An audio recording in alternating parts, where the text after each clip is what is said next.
Welcome to Stars Forever, where Stephanie celebrates the lives of unforgettable people whose presence still shines through the legacy they left behind. This channel is devoted to honoring beloved figures from film, music, television, and culture, remembering their journeys, their influence, and the inspiration they gave the world. Here, their stories continue to live on with meaning and heart. One important correction first. Moya Brennan is not known to have passed away. She is a living Irish singer whose influence continues today. She is widely celebrated as the, quote, First Lady of Celtic music, and her voice has long been associated with a sense of spirituality, tradition, and emotional depth that helped bring Irish soundscapes to global audiences. Born Mare Philomena ní Brownaín in County Donegal, Ireland, she grew up in a large, musical family where Gaelic culture and folk traditions shaped her earliest years. Performing from a young age, she developed a distinctive vocal style that later became central to the identity of Moya Brennan and the pioneering group Clannad. Together with her family, she helped bring Irish language music into international recognition, most notably through works that blended tradition with contemporary sound. Over the years, her artistry extended into solo projects and collaborations, further expanding the reach of Celtic music. She has worked alongside major artists and contributed to film and television music, strengthening her global influence. Her legacy is not defined by an ending, but by an ongoing contribution to music, culture, and storytelling that continues to inspire listeners around the world. Melvin Edwards passed away at his home in Baltimore at the age of 88. He was a pioneering American sculptor whose work redefined how industrial materials could carry emotional and historical weight. Rather than traditional mediums, he chose chains, barbed wire, scissors, and discarded metal objects, reshaping them into powerful sculptural forms that felt both raw and deeply intentional. His most significant body of work, the Lynch Fragments series, confronted the history of racial violence and the endurance of Black experience in America, transforming difficult memory into physical form. Through welding and assembly, Edwards created works that balanced strength with vulnerability, often appearing as both protective structures and fractured remnants at the same time. His art spoke quietly, but with lasting impact, inviting viewers to reflect on history, trauma, and resilience without explicit narration. He leaves behind a legacy that reshaped modern sculpture, expanding its language beyond aesthetics into memory and meaning. His influence continues to resonate in contemporary art, where his approach to material and history remains deeply respected and widely studied. In Michael J. Sandel's well-known lecture on justice, the discussion opens with a deceptively simple question that quickly becomes morally complex. What is the right thing to do? He introduces a dilemma where one must choose between allowing more people to die or taking an action that directly causes harm to save a larger number. Most people instinctively lean toward saving as many lives as possible, guided by the belief that the best outcome should determine the right choice. This way of thinking reflects a focus on consequences, where morality is judged by results, and the overall reduction of suffering becomes the guiding principle. When the same kind of problem is presented in a more personal and direct form, people's responses often shift, even if the outcome remains the same, saving more lives.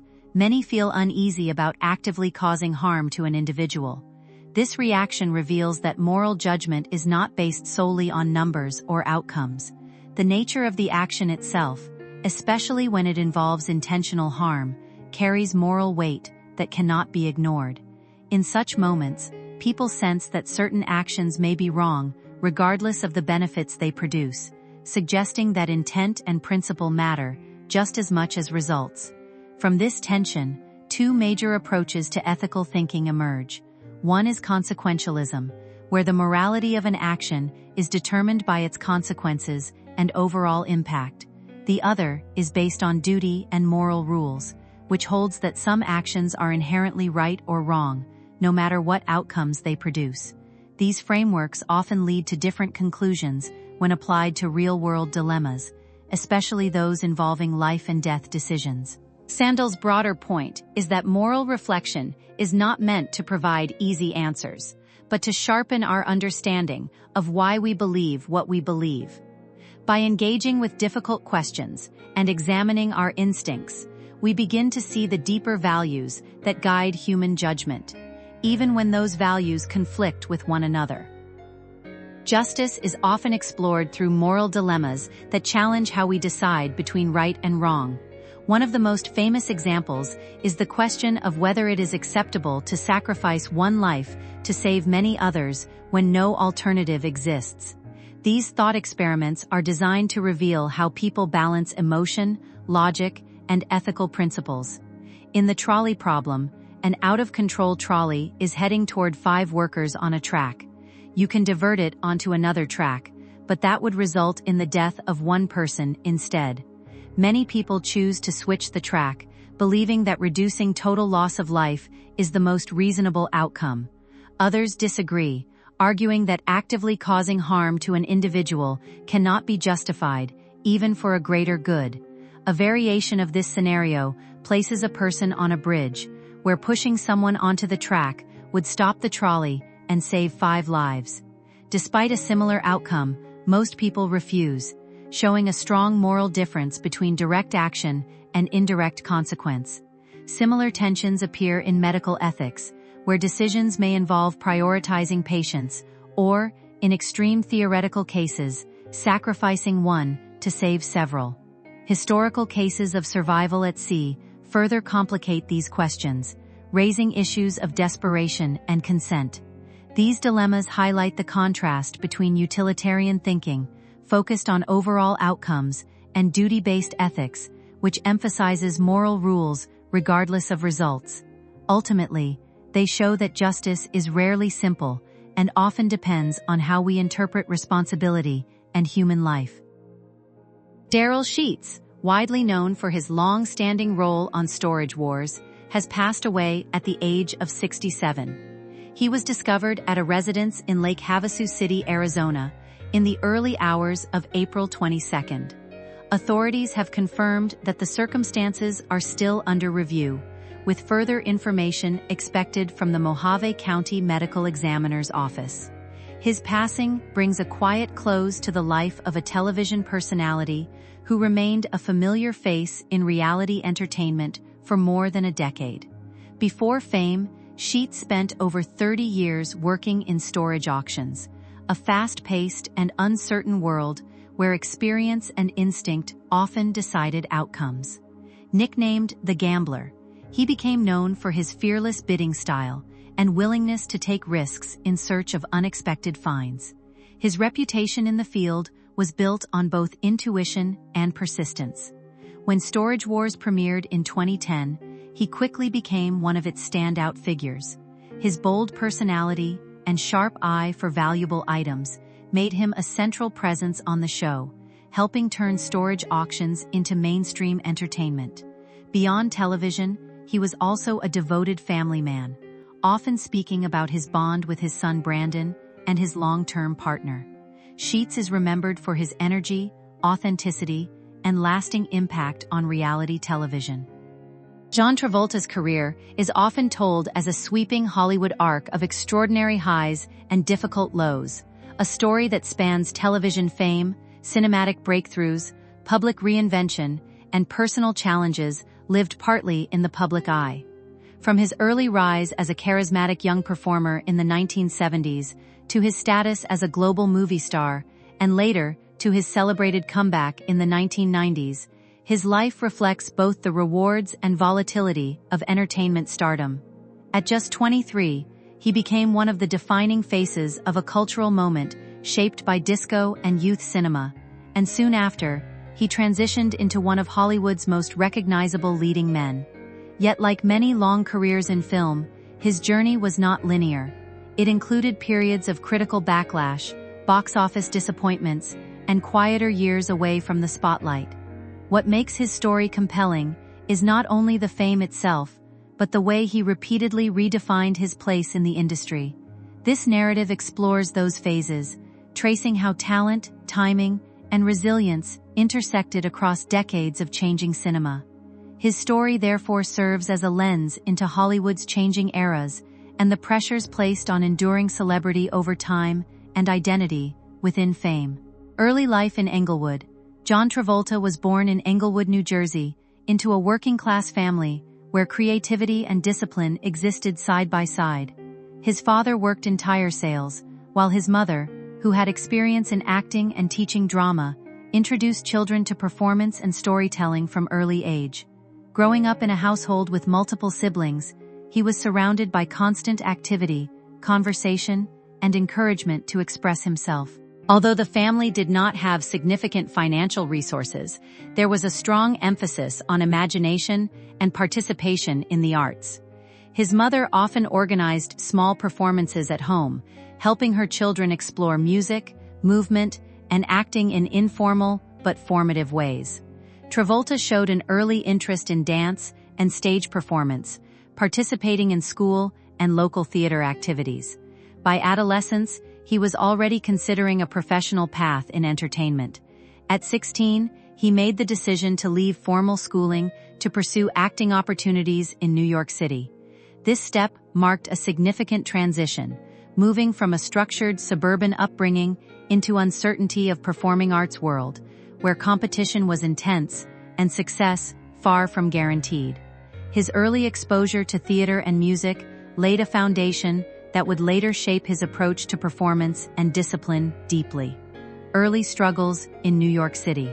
After moving to New York City as a teenager, John Travolta entered a highly competitive performing arts environment where thousands of aspiring actors and dancers were chasing limited opportunities. Work was inconsistent, and he often relied on small jobs, shared housing, and support from friends while attending auditions across the city. He trained continuously in dance and acting, refining the skills that would later define his screen presence. During this period, he appeared in small theater productions and auditioned repeatedly for television and film roles, facing frequent rejection. Despite setbacks, he remained committed to building a career in entertainment, motivated by both ambition and family encouragement. Gradually, his persistence led to minor roles that provided exposure and experience within the industry. These early experiences helped him develop resilience and adaptability in a challenging profession. Although progress was slow, the experience of constant auditions and rejection strengthened his determination to succeed in an industry known for its unpredictability and high competition overall in New York. His time in New York became the foundation of his professional discipline, shaping the work ethic and perseverance that would eventually contribute to his breakthrough success in television and film later in his career pathway forward. Breakthrough with television fame. John Travolta's breakthrough came with the television sitcom Welcome Back, Kotter, where he played the charismatic student Vinnie Barbarino, a role that quickly captured national attention.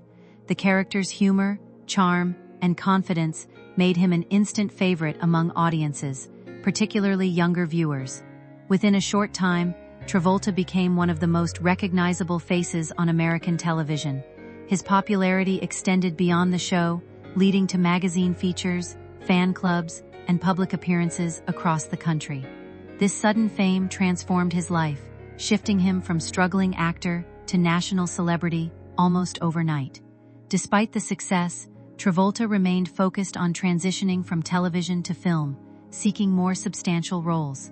This period established him as a major cultural figure and set the stage for his move into cinema. His portrayal of Barbarino became a cultural touchstone, influencing fashion, slang, and youth culture during the mid-1970s in the United States, and remains widely referenced in pop culture today still. The success of the show gave him visibility in Hollywood and opened the door to major film opportunities that would soon follow in the entertainment industry landscape. Overall impact. Cinematic breakthrough with Saturday Night Fever. Saturday Night Fever marked John Travolta's transition from television star to international film icon, showcasing his ability to carry a major motion picture. The film portrayed the life of a Brooklyn young man navigating working-class struggles and finding escape through disco dance culture. Travolta's performance was widely praised for its energy, precision, and emotional depth. The film became a cultural phenomenon, influencing music, fashion, and nightlife across the world. Its soundtrack, featuring the Bee Gees, became one of the best-selling albums in history. The success of the film established Travolta as one of the defining actors of the era. He received critical acclaim and an Academy Award nomination for Best Actor. Audiences responded strongly to his performance, and the film's success helped define the cultural identity of the late 20th century in America, especially in urban youth culture scenes at the time. The role cemented his status as a leading man in Hollywood and expanded his opportunities in film, dramatically leading to global recognition and major industry influence for years afterward. The film remains a defining moment in his career, representing both artistic success and a turning point that elevated him into international stardom and long-lasting cultural recognition across generations worldwide. Attempts at reinvention. In the 1980s, John Travolta experienced a brief resurgence with Urban Cowboy, which showcased him in a different cultural and stylistic setting. The film was commercially successful and helped revive interest in his acting career. However, subsequent projects did not achieve similar levels of success. Staying Alive, the sequel to Saturday Night Fever, received largely negative reviews despite high expectations. Critics argued that the film lacked the authenticity of the original. Several other films from this period also failed to resonate with audiences.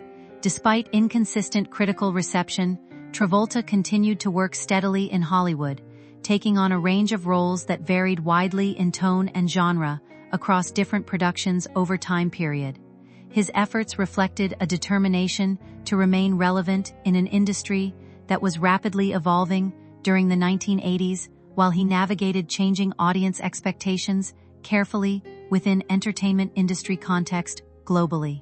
This period, while challenging, ultimately contributed to his understanding of long-term career sustainability in Hollywood and influenced his later approach to selecting roles carefully over subsequent decades afterward years. The 1980s ultimately represented a complex chapter in his career, marked by both struggle and persistence that shaped his eventual comeback in the following decade within Hollywood film history overall. Persistence and mixed success in late 1980s. During the late 1980s, John Travolta appeared in a series of films that varied widely in quality and reception. Look Who's Talking became an unexpected commercial success and reintroduced him to mainstream audiences.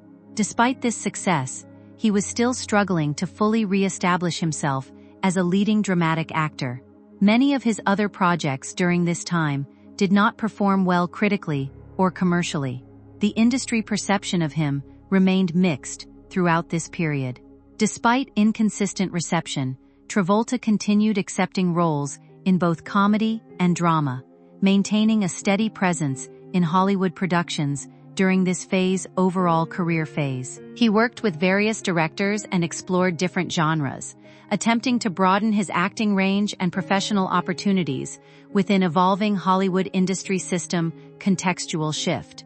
While not always critically successful, these projects helped him maintain visibility in the entertainment world and kept him connected to ongoing industry development's overall trajectory.